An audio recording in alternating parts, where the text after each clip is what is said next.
Kompas yang kembali hadir untuk Anda, Saudara. Pemerintah Kota Banjarmasin meminta warganya untuk mengawasi lingkungan mereka, termasuk anggota keluarga, untuk menghindari bahaya mengonsumsi kecubung. Sebelumnya, 2 orang tewas dan 53 lainnya harus dirawat di rumah sakit jiwa setelah mengonsumsi kecubung. Fenomena konsumsi kecubung yang sedang marak menjadi sorotan pemerintah Kota Banjarmasin, Kalimantan Selatan. Dari 53 pasien yang ditangani Rumah Sakit Jiwa Sambang Lihum, Banjarmasin menjadi daerah dengan jumlah pasien terbanyak. Warga diminta berperan aktif mengawasi lingkungannya, khususnya anggota keluarga mereka. Pemerintah kota juga mengimbau warga menghindari penggunaan kecubung yang terbukti berdampak pada masalah kesehatan seperti gangguan mental. Dampaknya ini membuat lingkungan tidak kondusif. Ya, akhirnya nanti ada perkelahian karena barang memabukkan segala macam. Nah, itu jadi anjuran saya bahwa teman-teman seluruhnya masyarakat kita, mari kita sama-sama mengawasi di lingkungan terdekat kita.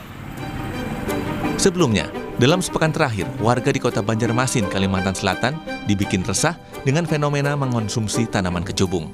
Efeknya, warga yang mengalami kegelisahan, berhalusinasi, hingga tidak sadarkan diri.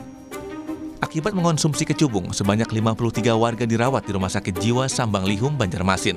9 menjalani rawat jalan, sementara lainnya rawat inap. Bahkan 2 diantaranya dinyatakan meninggal dunia.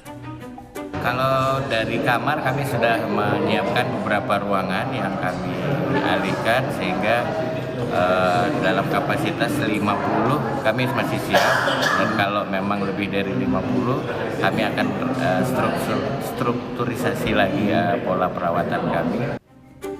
Indikasi awal pemeriksaan Rumah Sakit Jiwa ini menyatakan pasien bukan hanya mengonsumsi kecubung, namun terindikasi menggabungkan obat-obatan hingga minuman keras sehingga memberikan efek serius bagi pemakainya. Indikasi awal pemeriksaan demikian ya, ada obat, ada obat, minuman sama kecubung. Tapi untuk pemeriksaan lebih lanjut, ini dari kita sampaikan sama pihak keamanan ya, pihak terkait masalah itu untuk melakukan pendalaman. Karena suatu artinya pertama kali di Kalimantan Selatan yang berjumlah luar biasa banyak. Ada diambil sampel mungkin yang muntah atau apa? Itu kira-kira pasti dilakukan dokter yang sesuai dengan tusinya.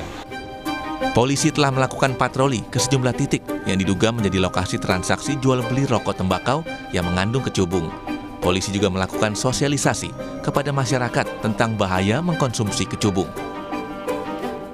Lokasi-lokasi atau spot-spot yang rawan terjadinya penyalahgunaan, baik itu penyalahgunaan narkotika ataupun obat-obat berbahaya lainnya, termasuk dalam hal ini buah kecubung, itu sudah kami data di wilayah Polsek Banjarmasin Timur, dan tentunya ke depannya itu akan dijadikan prioritas untuk dilaksanakan patroli dan razia di sana.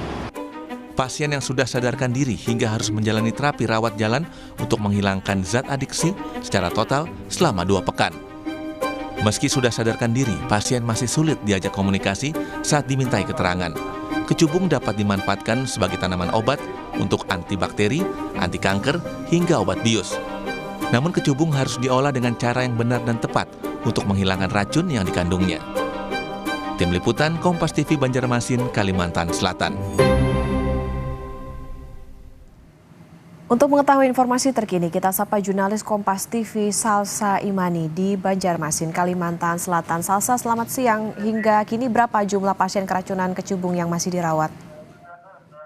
Selamat siang Okta dan saudara, hingga saat ini update korban yang masih ditangani oleh Rumah Sakit Jiwa Sambang Lihum sendiri masih sama, yaitu ada 47 pasien.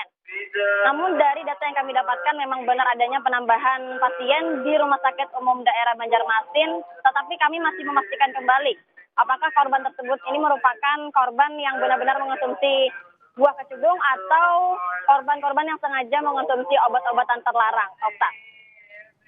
Ya, Salsa, jadi saat ini bagaimana untuk penanganan kasusnya? Apakah kemungkinan ada unsur pidana dan penetapan tersangka dari kejadian ini?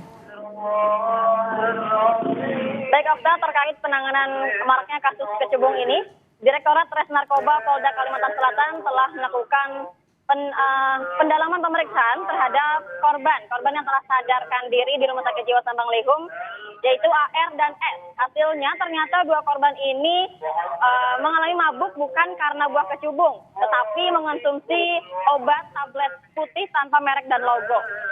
Psikiater konsultan di Rumah Sakit Jiwa Sambang Lihum pun juga menjelaskan bahwa gejala dua korban yang memakan obat ini pun sama dengan gejala korban yang memakan buah kecubung ini.